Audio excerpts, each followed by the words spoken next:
I'm sure you know by now I get a lot of hate mail, and I get a lot of people talking to me after shows, upset with my content of my comedy show that has a warning on the door. And there was one joke in particular that I used to do, and I did on the Nasty Show at Just for Laughs, and it was about Christopher Reeve. And the whole point of the joke is that in America you can get away with anything, and the whole idea was just happened after Michael Jackson got away with it. The point of the joke is Michael Jackson got away with it for the same reason, Robert Blake got away with it, the same reason anyone gets away with anything in America, that if you're a rich motherfucker, you don't go to jail. If you do the crime and have the dime, you don't do the time. It's a cliche, I know, but it's true. And the end of the joke, what I say is, in America, even Bill Gates, he's so rich, he doesn't have any charges. Because he's so rich in America, he could dig up Christopher Reeve's body, fuck it, and get away with it. And in court, there'd be some scumbag lawyer that would stand up and say, well, Your Honor, even if it was alive, it's not rape when you can't feel anything from the neck down. Now, am I proud of the joke? Look, I don't even do the joke anymore. I was trying to slam home a point by using a certain icon, and I get it. A certain sacred cow, and trying to slay it. I get it. People got offended. But what I found very interesting is people get offended for different reasons, and also really have different motivations for why they want to tell you they're offended. And case in point, I used to do that bit, and a woman came up to me after the show, a show I did very well on. It's always the way it works. It's not like I bomb, and then I'm like, and everyone comes to me, you suck.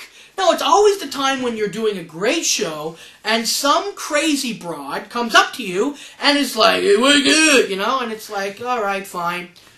So this kind of nice lady is waiting in line to say, great show, I thought. There's my ego talking. And she says to me, she walks up, and she says, literally, quote, what did he ever do to you? And I go, who?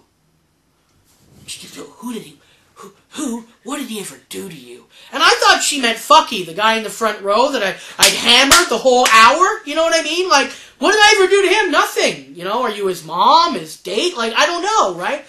And then she goes, Christopher Reeve. Now, it's not the first time I've been approached for the joke. Every audience member thinks I haven't thought it through. I'm just going to shoot my mouth off. So I said to her, look, ma'am, you just don't understand. I'm just so you know, I'm not advocating you doing it. I'm saying someone could get away with it. There's a difference. No, there's no difference. And I go, well, what about the idea I'm trying to show you that they can get away with anything, what Michael Jackson did, or Robert Blake, anyone. It's not just about Christopher Reeve. No, same thing. I go, no, it's not the same thing.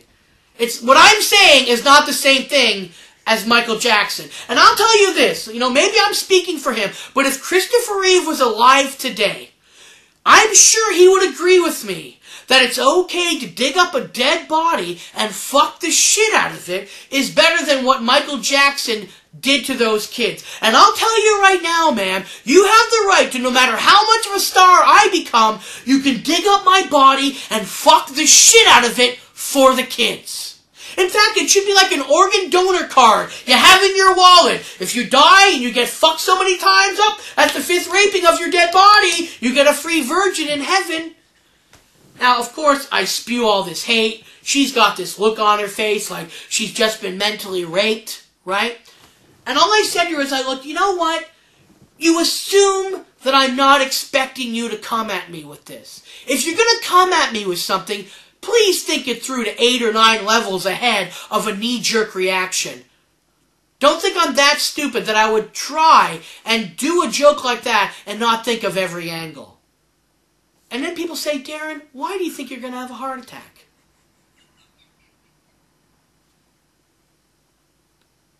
We're now going to continue, and we're going to do boat cruises.